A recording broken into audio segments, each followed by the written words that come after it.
Welcome back to the deep dive. Today we're getting into something that is, well, it's probably the single greatest source of wasted energy for most of us. Anxiety too. Oh, absolutely. We're talking about the messy, sometimes just terrifying process of making a choice, a serious choice. Right. I mean, for most of us, whether you're looking at a huge career change, trying to launch a new product, or I don't know, deciding to move across the country, Mm, making that final call can feel like you're just walking into this thick cognitive fog.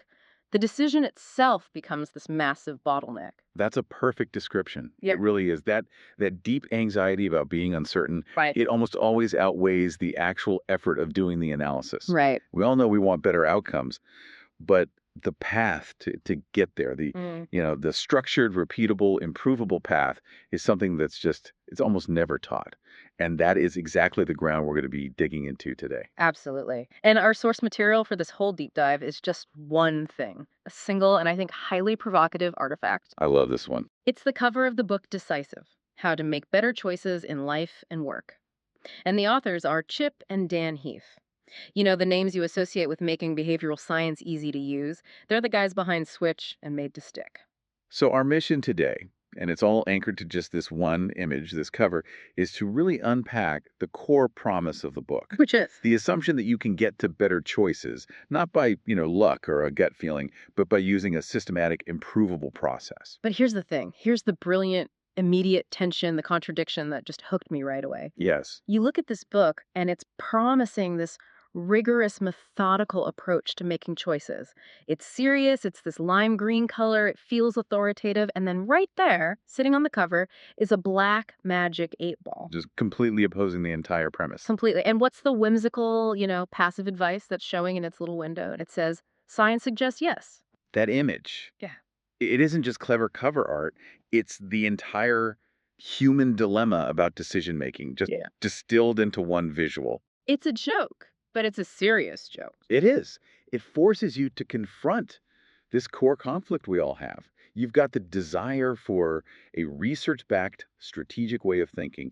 That's the book set against this universal human impulse for an instant arbitrary answer, the 8 ball. We want certainty. But we'd much rather have instant certainty than earned conviction. That sets the stage perfectly. We have this promise of a system, a structure, how to make better choices. And it's in direct opposition to that human impulse to just, shake the box, look for a sign, and hope fate tells you it's okay. So let's unpack that, starting with the title itself: Decisive. It's worded with a lot of weight. A lot. It implies so much more than just picking something. It means making a firm commitment, a choice that's backed by confidence, not by this crippling doubt that follows you around. The true opposite of being decisive isn't being wrong, it's being paralyzed. Exactly. And that paralysis is often the costliest thing of all. It is. So Mhm. when we talk about being decisive, we're really aiming for clarity, for commitment, for forward movement. But the subtitle, How to Make Better Choices in Life and Work, that's where the real value proposition is. We have to Mhm. dissect that word better. Right. What does better actually mean here? It has to mean something. It does. To me, it suggests that the authors believe our default ways of choosing, reacting to stress, limiting our options, just following the loudest voice, are fundamentally flawed. Demonstrably flawed. Yes. So improvement isn't just like a nice idea, it's quantifiable. You can actually optimize the architecture of how you make decisions. Precisely. If you adopt a process and you actually make better choices, you should see a measurable drop in bad outcomes. So in a company, that might mean. It could mean better financial stability, less employee turnover, Hmm. or on the personal side, it could mean just significantly less regret after you make a huge life change. Right. The book isn't promising you'll be perfect, but that you'll have a system that dramatically lowers your error rate compared to just, going with your gut or reacting. And what I find so ambitious about this, about the Heath brothers' promise, is that dual scope. They're tackling both life and work. Hmm. They seem to believe this framework is truly universal. The versatility they're aiming for here is immense, Yeah. and it really speaks to the rigor they must be applying. I mean, think about the life decisions. Okay. These are complicated, they're intensely personal, they are just saturated with emotion. We're talking about deciding on a marriage, whether they have kids, big relationship exits. Career change is driven by passion, not just money. Exactly. The stakes are profoundly emotional. So the Mhm. framework has to have ways to manage and sort of temporarily neutralize that emotional fog. Okay, now contrast that with the work side of things. Right. In work, the stakes are usually financial, systemic, logistical. You're accountable to stakeholders. These are organizational decisions. You're setting strategy, allocating huge budgets, entering new markets, hiring a ton of people. These are supposed to be data driven decisions. But we all know that human biases and emotions, like sunk cost fallacy or office politics, they always creep into the process. So the fact that they're proposing a single framework for both. It strongly implies they believe the underlying cognitive flaws that sabotage us are universal. The panic you feel when deciding on a medical procedure is, psychologically, related to the panic a CEO feels when they have to decide on layoffs. So the structure has to strip away the context, whether it's bureaucracy or just high emotion, and get to the core mechanics of our judgment. It has to be as useful to a 20-year-old picking a major as it is to an executive picking a merger partner. The fact that a book called Decisive, How to Make Better Choices even needs to exist tells you something fundamental. If making decisions were intuitive or simple, you wouldn't need a guide. The demand for a book like this proves that most people suffer from these common, predictable pitfalls that lead them to regret or, like you said, paralysis. That's it. Intuition is fast, and it's sometimes useful, but it is riddled with biases. It's full of shortcuts. The how to structure acts like a checklist, a guardrail against those cognitive defaults. I sometimes compare it to cooking. You can kind of intuit a recipe, just throw some ingredients together, and sometimes it works out. Sure. But if you want to be consistently good, if you want it to be repeatable and accurate, you need a methodology. You need steps, ratios, a process. Decisive is basically promising to teach us the refined methodology of choice. And that structure elevates decision making from an art, which depends on, fleeting inspiration, to a reliable craft. Hmm. And what's more, that structure makes the process transparent. Which is huge for accountability. It's critical, whether you're accountable to a board of directors or just to your future self, looking back on a tough choice. Okay, let's transition here from the premise of the book to the authors themselves. Because knowing the work of Chip and Dan Heath, it gives us a massive head start on guessing what this framework actually looks like. Their reputation is everything here. They don't just research deep behavioral science, they excel at translating it into something you can remember and apply immediately. They don't just tell you what the research says, they give you a tangible way to use it. Exactly. Let's start with their other masterpiece, Made to Stick. That whole book was a framework, the Success ES model, all about making ideas memorable. Simplicity, unexpectedness, concreteness. Right. So if they apply that same DNA, that same kind of thinking to do decisive, we can pretty safely guess that the decision framework is not going to be some complicated 10-page flowchart that you need a PhD to understand. No way. Because if the process for making a better choice is too abstract or it takes too long, people just won't use it, especially when they're already under pressure. So, based on their history, we should expect not just a clear set of steps, but one that's probably summarized in an easy to remember acronym. Highly likely. They want the process to stick in your mind so that when you're facing that high stakes moment of confusion, you don't default to your old flawed way. You default to their structured solution. The acronym becomes like your emergency cognitive scaffolding. That's it. When stress hits, your cognitive resources just shrink. You can't be pulling out a textbook. The framework has to be so concise and memorable, so sticky that it becomes the new, better habit you fall into under duress. Mhm. That's fundamental to their whole approach. Which brings us right to their other book, Switch. That book was all about overcoming our internal resistance to change. They used that famous analogy of the emotional elephant and the rational writer. Fantastic Yeah. analogy. So the writer knows where to go, that's your rational analysis. But the elephant, which is your emotion, your habits, your fear, that's what often dictates where you actually end up. And that connection is so vital for decisive. If they understand that changing behavior means you have to both direct the writer and motivate the elephant, then the decisive framework can't be purely logical. Right, it can't just be a spreadsheet. No. It has to address the psychological barriers, the fear, the uncertainty, the procrastination that stop us from making better choices, even when the data is staring us in the face. So this structured process is designed to be the writer. It forces a pause, it forces a sequence of rational steps right when the elephant, that surge of excitement or fear or urgency, wants an immediate emotional answer. And what's that immediate emotional answer often represented A by? magic 8 ball. Yes, go for it. It'll all be fine. A key part of the process then must be about creating emotional distance, If about preventing those reactionary choices. I bet they include techniques like forcing you to imagine the decision from an outsider's perspective or using your future self to neutralize the emotion of right now. So this lets us, as the learner, kind of reverse engineer the likely structure of the book. Since the Heaths are masters of frameworks, let's just hypothesize what steps they probably used. We can infer that it's probably four major stages, maybe built around an acronym, something like WRAP, which would fit their goals perfectly. Okay, let's build it. If we were making a Heath Brothers framework, the W would almost certainly stand for widen your options. The direct antidote to that narrow framing trap we talked about. Exactly. You need a systematic way to escape the false binary of should I do this? Yes or no. If you're only looking at option A or option B, you're probably missing the much better option C. So the widen step forces you to look for alternatives, to ask, or what else, before you get bogged down in analyzing just two things, Okay, then the R would be reality test your assumptions.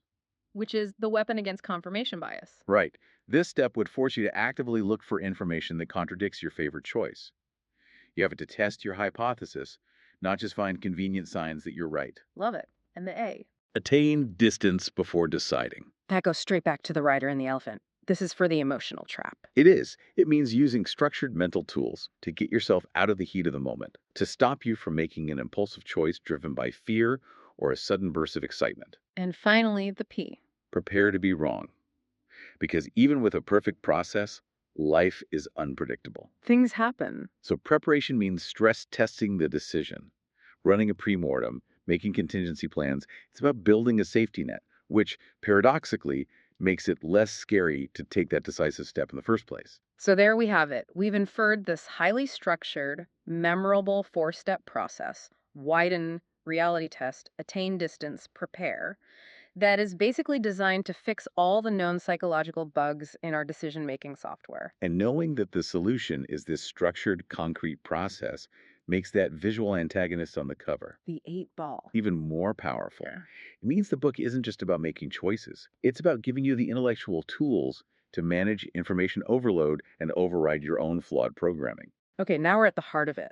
The real core of this deep dive, this brilliant visual tension, this juxtaposition of the rigorous methodology we just inferred against the pure, simple arbitration of the Magic 8 Ball. This contrast is everything because it highlights that fundamental human shortcut. On one side, you've got this demanding structure. It takes effort, data, emotional discipline. And on the other side, the 8 ball offers immediate, effort free divination. Just shake and go. And we have to focus on that specific message. Signs suggest yes. It's not a command. It's so passive. Mhm. It suggests the person isn't actively making a choice. They're just outsourcing the authority, passively waiting for the world to give them a thumbs up. That passive acceptance is a massive abdication of responsibility. The 8 ball symbolizes the desire to avoid the hard work, the painful work sometimes, of analysis, of gathering diverse data, of running scenarios, of asking hard questions. Because if you can pin the answer on a random piece of plastic or some convenient coincidence, And you're spared the agony of owning it if things go wrong. in a corporate setting, this is just organizational laziness. It's the team that runs with the first plausible idea, the one that confirms what the CEO already wanted to do. And then they label any tiny positive early metric as a sign that the whole strategy is genius. Right, confusing a superficial indicator with deep, meaningful data. And we all do this personally. You're agonizing over whether to move, and then a slightly better apartment listing shows up on Zillow, and you immediately call it a sign from the universe. Guilty. You're just hyper focusing on the data that validates the emotional choice you secretly already want to make. Hmm. And that's precisely why a framework like the Heath's has to be designed to stop us from falling into that exact trap. Let's talk more about why the 8 ball is so appealing. It forces a hard binary, yes or no. Hmm. You shake it, and you get a simple, definitive outcome. Yes, no. Ask again later. And this speaks to a deep cognitive truth about how we behave under stress. When we feel overwhelmed or anxious, when we're facing something complex, our instinct is to reduce that complexity. We crave simplification. So we take this rich, multidimensional problem and we shrink it down to a simple binary choice. Should I quit my job? Yes or no. Should we acquire that company? Yes or no. It's just less mentally taxing. But, as we just inferred from that WRAP framework, quality decision making, the kind Decisive is promising, almost always starts by widening your options, not by narrowing them down prematurely. So the eight ball approach is just fundamentally the opposite of the Heath brothers' likely method. It's the difference between asking, is this relationship good or bad? Which forces a yes, no, stay or go decision, Hmm. versus asking, what are 5 different ways I could invest in this relationship or my life outside of it? And what are the trade offs of each? The eight ball encourages you to retreat intellectually. The book encourages you to explore strategically. Right. And we can't forget about the headphones. They're draped over the book on the cover. It seems subtle, but it's a crucial symbolic layer. The headphones mean active engagement. Exactly. You are actively tuning in to the complex, structured guidance. You're showing a willingness to put in the deliberate work to absorb the framework. It's in powerful opposition to the passive acceptance of the 8 ball. The 8 ball is pure divination, it requires no input. The headphones say, I am ready to learn the discipline method. So the whole composition forces you, the potential learner, to confront your own default. What's your preference? Are you going to choose process and intellectual discipline, or are you going to choose prediction and convenience? The 8 ball isn't just a funny joke on the cover of a serious book, then. No, it's a necessary antagonist. It's brilliant. Without that visual of the easy way out, the urgency and the relevance of the systematic process promised by Decisive would be so much weaker. It's this constant visible temptation. It's a reminder that the path of least resistance is often the path of greatest regret. The structure of the book itself is a deliberate barrier against that emotional desire for an easy, immediate answer. Okay, now let's get into the most rigorous part of this. We're going to use the inadequacy of the magic eight ball, our little cognitive shortcut, as a diagnostic tool. I like this. By analyzing what Decisive is trying to fix, we can infer and detail the specific flaws that the book has to systematically correct. This is where we get into the real meat of what a good decision framework must do. We're reverse engineering the content. Mm. If the 8 ball represents our default approach, then the structured approach has to be the deliberate, comprehensive antidote to everything that 8 ball signifies. Let's start with flaw number one, the narrow framing trap, perfectly symbolized by the eight ball's forced binary answer. Why do we do this? We do it because we're cognitively lazy, and frankly, we're often scared. When a choice is scary, we retreat to a false dichotomy. It feels safer. It gives you a temporary sense of control, a limited universe of options. We frame the world as either option A or not option A. The problem being, of course, that not option A is this vast, undefined void, and we don't realize that inside that void are specific, much better alternatives. Let's use a business example. A management team sees their core business is stagnating. They narrow the decision to, do we invest heavily in a digital transformation, option A, or do we cut costs dramatically and just stay lean, option B? That's the trap. The 8 ball would just say yes or no to option A. But the framework, if it follows our hypothesize, widen your options step, has to force them to look outside that binary. What about option C? Exactly. What about option C, forming a strategic partnership to outsource the digital stuff while keeping a lean core? Or option D, spinning off the stagnating business entirely and focusing on a niche growth area? This narrow framing trap is paralyzing in a personal context, too. Hmm. You might frame a dilemma as, do I stay in this safe but boring job, or do I quit immediately and risk everything on my own venture? The sheer terror of quitting with no safety net makes you just choose the status quo because your option set is too narrow. So the decisive methodology must include specific tools to force you to generate more options. Yeah. For instance, something like the vanishing options test. If you couldn't choose A or B, what would you do? That forces creativity. It does.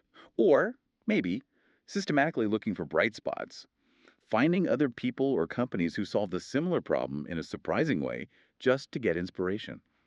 The structure demands options C, D, and E because it knows the first options you think of are often the least imaginative. Okay, flaw number two. And this one might be the most damaging of all, confirmation bias, which is just so perfectly captured by that phrase, signs suggest yes. This bias doesn't just make us lazy, it actively blinds us. It really does. Confirmation bias is all about intellectual comfort. We look for evidence that confirms the choice we deep down already want to make. So if you're a manager and you're really invested in a new product launch, Every positive comment from one early user feels like a sign of success, while the hard data showing poor scalability gets conveniently downplayed or ignored. it's like wearing a psychological filter. If you secretly want to buy a certain house, you filter out the cracks in the foundation and the bad reviews of the neighborhood, and you just hyper focus on the nice kitchen sink and the one friendly neighbor you met. And the 8 ball just validates that entire filtering process. So, a robust decision process, a reality test your assumption step, can't just let the decision maker gather confirming evidence. It has to mandate the inclusion of contradictory evidence. It has to force some kind of structural mechanism for self skepticism. I bet the authors promote something like the pre-mortem instead of a post-mortem, where you analyze why something failed after it happened. Right. The pre-mortem forces the team, before the decision is even made, to assume it failed miserably a year from now. And then you have to work backward and list all the reasons it failed. That method is brilliant because it temporarily neutralizes confirmation bias. You're no longer defending the decision. No, you're analyzing its failure points. It forces you to identify the real threats so you can proactively mitigate those risks before you've even committed. Or, the idea of appointing a formal devil's advocate, not just someone who disagrees, but someone whose official job is to systematically dismantle the preferred option. It transforms passive confirmation into active, structured critique. The core idea is you have to actively try to prove your own hypothesis wrong. The structure creates an environment where dissent isn't just tolerated, it's required. Because the authors know that, left to our own devices, we will always drift toward those comfortable confirming signs. And finally, flaw number 3, the failure to separate emotion from analysis. This is the essence of waiting for a sign from the universe. It is. High stakes decisions trigger intense emotional responses. And if your framework doesn't account for the elephant, the whole rational exercise is basically doomed. Waiting for a sign is the ultimate emotional surrender. You're just hoping for a boost of feeling excitement or dread to push you into action instead of letting your critical analysis guide the move. And like we said with Switch, you need the rider to guide the elephant. So, the methodology from Chip and Dan Heath has to demand that you insert critical analysis, that you create distance in these emotionally charged situations. The structure acts like a buffer between the overwhelming problem and your response to it. Think about a personal finance decision. You're watching the stock market take a nosedive. Your instinct, your elephant, is screaming, panic, sell everything now. It's an immediate emotional reaction. Exactly. The decisive structure, our attain distance step, would force you to just pause. And how would it do that? What are the tools? Well, they've famously promoted techniques like the 1-0-10-10 rule. If I make this choice right now, how will I feel about it in 10 minutes, Okay. in 10 months, and in 10 years? That is an incredibly powerful tool for creating distance. It is. By forcing yourself to consider the long term, you immediately neutralize the urgency of the current emotional spike. Your 10-minute concern, which is present regret, is totally different from your 10-year concern, which is long-term opportunity cost. It grounds the decision back in rational evaluation instead of just fear. What about another distance technique? The external advisor approach. If your best friend came to you with this exact problem, what advice would you give them? Because we're almost always better at making objective decisions for other people than for ourselves. That external perspective immediately disconnects the emotional self-interest and the threat that's driving the elephant's panic. The decisive structure essentially systematizes these moments of pause and distance. It gives you a cognitive toolkit to manage the anxiety that usually just sabotages our choices. So, to wrap up this main section, the tension on the cover is this profound, constant reminder. Our default human mode is lazy, it's biased, it's emotional. But the Heath brothers are offering a concrete, structured manual on how to override that flawed default programming. By identifying and systematically attacking the narrow framing trap, confirmation bias, and the emotional surge, their framework moves you from a state of reactive anxiety to one of proactive, disciplined evaluation. Okay, we've covered the need for this, the author's credibility, and this profound contrast between method and magic. Let's bring this all together and summarize the key takeaways for you, our listener. I think the number one takeaway from this whole exploration is absolutely critical. Being truly decisive is fundamentally not about speed. It's not about being impulsive. That's the common misconception. So, what is it about?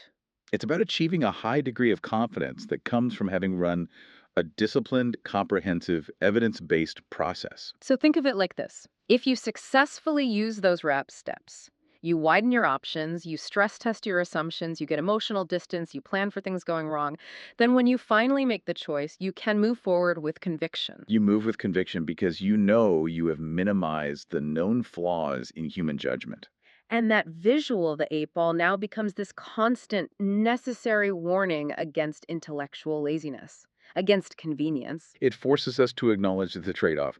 The choice is always between due diligence, the process in the book, and divination, the hope that some random external force will solve our high-stakes problems for us. And let's just revisit the cost of relying on that magic 8 ball mentality, the cost of just not deciding, of analysis That paralysis. cost, the opportunity cost, is enormous. How much time, how many resources, how much emotional energy do people waste agonizing over a decision, just waiting for the perfect sign to appear When they should be actively gathering information. and structuring their options and running small, cheap tests? The risk of delay and procrastination often far outweighs the risk of moving forward with a disciplined, well thought out choice. So, that structured framework that Decisive implies is actually a massive productivity tool. It forces movement, completion, and definition. It transforms that paralyzing anxiety into actionable sequence steps. And that structure also provides a huge sense of psychological safety. A profound sense, yes. Yeah. Because even if the choice leads to a bad outcome, if you followed a rigorous, transparent process, you have something specific to review, to analyze, and to learn from for next time. But if you follow the 8 ball and you fail, You have nothing but randomness to blame and absolutely no way to improve your system for the future. okay, so let me leave you with a final thought to mull over. One that I think captures the ultimate decision that you, the learner, face. It goes beyond the technical details and into the real application of conviction. This is about the choice between conviction that you earn from a process and the convenience you get from a shortcut. That's the most important decision you're going to face over and over again. So ask yourself this. If you really implement this disciplined RAP framework and the analysis rigorously leads you to a conclusion that is difficult or unpopular, or maybe it just flat out rejects your initial preferred gut feeling, The very option the Magic 8 Ball would have said yes to. right? Are you prepared to reject your initial preference and follow the process, even when it leads to a painful, difficult conclusion? That moment when you choose the difficult evidence based answer over the easy self affirming sign, that's the moment you stop seeking convenience and you start demonstrating true earned conviction. It's the ultimate decision to trust the process over the feeling. And that's our deep dive for today.